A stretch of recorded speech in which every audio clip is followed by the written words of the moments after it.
Planning न करता तुमची मैत्रीण तुम्हाला अचानक भेटली तर तुम्हाला देखील एवढाच आनंद होता ना, तसा मला देखील झाला होता. जेव्हा मी रिद्धीला सांगितलं की आपल्याला पिपीभूर जायचं, मग ते कुठे का जायचं असं ना, फक्त बाहेर जाण्याशी मतलब आहे. ती एवढी खुश होती की बस विचारूच नका. सुट्टीचा दिवस होता, लाईट देखील नव्हती, पाऊस असल्यामुळे आणि मोबाईलच्या चार्जिंग देखील संपल्या होत्या. तर घरात बसून बसून बोर झालं होतं. तर आमच्या इथे जवळच एक वॉटरफॉल आहे, तिथं जास्त पाऊस असला तरच पाणी असतं. तर मग आम्ही ठरवलं की फक्त लांबून बघायचं आणि वापस यायचं. भिजायचं नव्हतं, कारण की वातावरण जे आहे ते पहिलेच खूप थंड झालेलं होतं.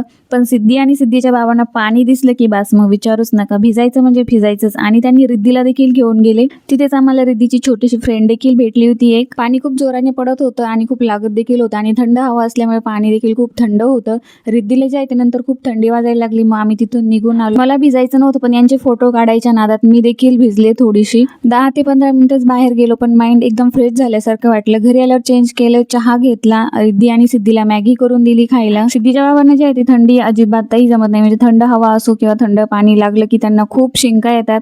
किती गरमी असो, किती ऊन असो, ते असेच कपडे घालून असतात जेव्हा त्यांना थंडी वाजते किंवा शिंकाचा त्रास होतो. आजचा दिवस आहे तो खूप मोठा वाटत होता, कारण की लाईट नसल्यामुळे टीव्ही नव्हती, मोबाईल नव्हते, कसा तरी टाइमपास करायचा होता. तर आजच्या व्हिडिओमध्ये एवढंच. भेटूयात लवकर पुढच्या ब्लॉगमध्ये. तोपर्यंत बाय.